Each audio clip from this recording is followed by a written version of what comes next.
Hello दोस्तों, कैसे हैं आप सभी। मैं स्वागत करता हूं आपके अपने YouTube चैनल पर जिसका नाम है लीगल पेडागोजी। दोस्तों, जैसे कि आप जानते ही हैं कि दिल्ली यूनिवर्सिटी ने CSAS पोर्टल अब ओपन कर दिया है।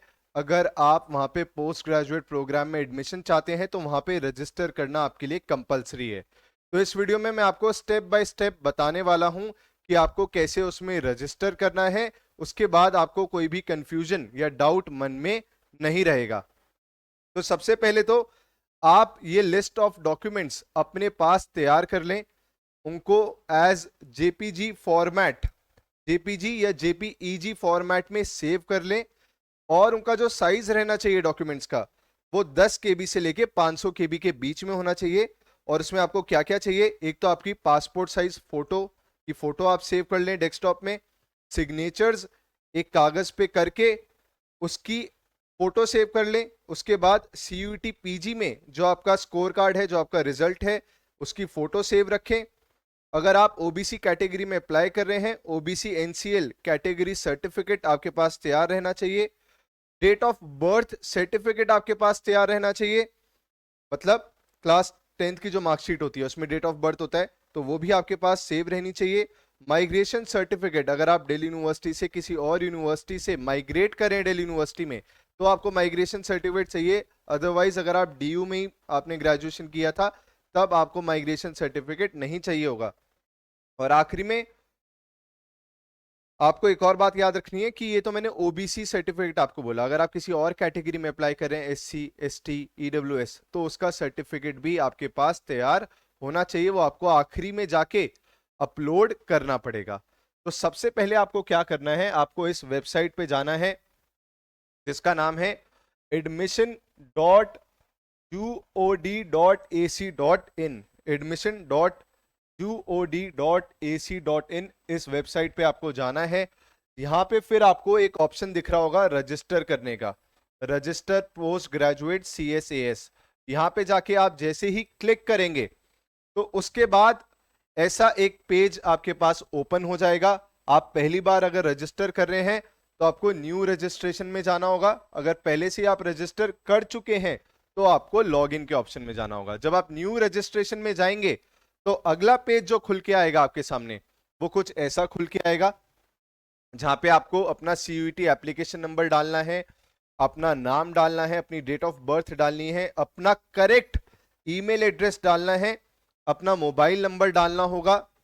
और याद रखिएगा, जैसे ही आप इस पूरे फॉर्मेट को भर लेंगे जिसमें आप एक पासवर्ड भी क्रिएट करेंगे, 6 कैरेक्टर्स का पासवर्ड होना चाहिए, और अपना मोबाइल नंबर डालेंगे, जैसे ही आप इस फॉर्मेलिटी को पूरा कर लेंगे तो आपने जो ईमेल आईडी इसमें दी है वहां पर एक OTP आएगा। जब उस OTP को आप कंफर्म कर देंगे तब आपका रजिस्ट्रेशन पूरा हुआ है। अब आप आगे का पूरा फॉर्म भरने के लिए एलिजिबल हो जाएंगे। तो याद रखिएगा, ये पूरा भरिएगा, ईमेल आईडी करेक्ट भरें, मोबाइल नंबर करेक्ट भरें, एप्लीकेशन नंबर जो आपका CUET का है वो सही भरें। उसके बाद एक ईमेल आईडी पे OTP आएगा, वो आपको फिल करना होगा। और जैसे ही आप वो फिल करेंगे उसके बाद ऐसा कुछ स्क्रीन पे खुल जाएगा जहां पे profile, select programme, CUET score card, my payments ऐसे करके आपको दिखाएगा। आपकी डिटेल्स यहां पे शो करने लगेगा।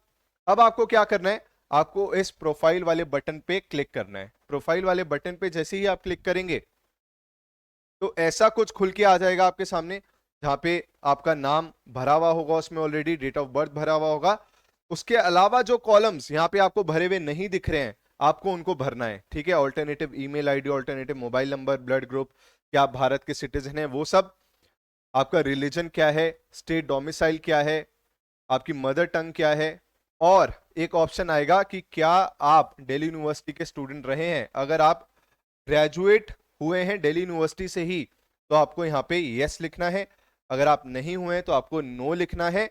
और जैसे ही आप यस लिखेंगे यहाँ पे, अगर आप दिल्ली यूनिवर्सिटी से ग्रेजुएट हुए हैं तो वो आपका फिर इनरोलमेंट नंबर मांगेगा आपका ग्रेजुएशन वाला। ठीक है, वो इनरोलमेंट नंबर मांगेगा, पासिंग ईयर मांगेगा, जो भी आप जिस भी ईयर में पास आउट हुए होंगे, उसके साथ ही साथ आपका कोर्स का नाम मांगेगा, वो आपको भरना होगा अगर आप यहाँ पे यस सेलेक्ट करते हो तो, कि आप ग्रेजुएट हो दिल्ली यूनिवर्सिटी से ही।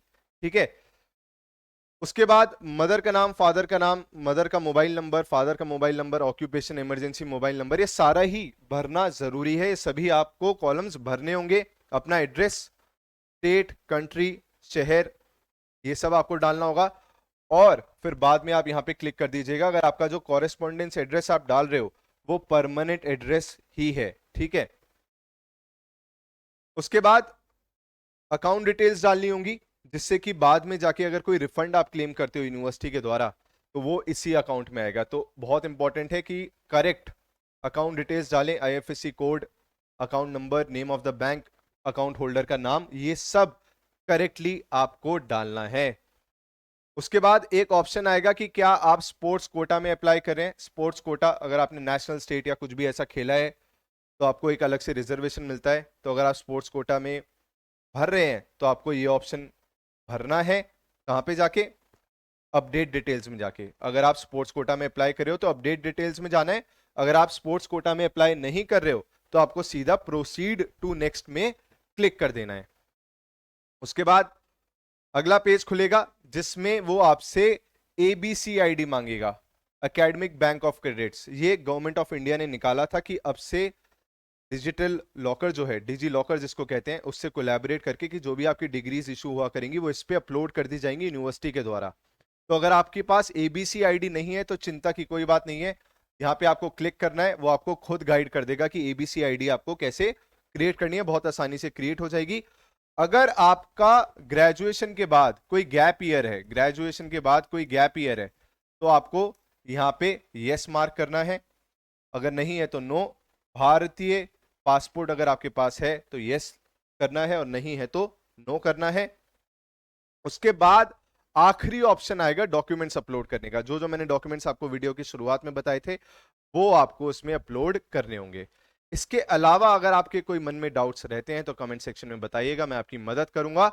और अगर हमारी मेहनत पसंद आती हो तो मेहनत को ज्यादा से ज्यादा लोगों तक पहुंचाएं। कोई अगर फॉर्म भरने में असमर्थ है तो उस तक पहुंचाएं, क्या पता उसकी मदद हो जाए। और वीडियो पसंद आई तो वीडियो को लाइक जरूर करें। Thank you so much. Her her Mahadev.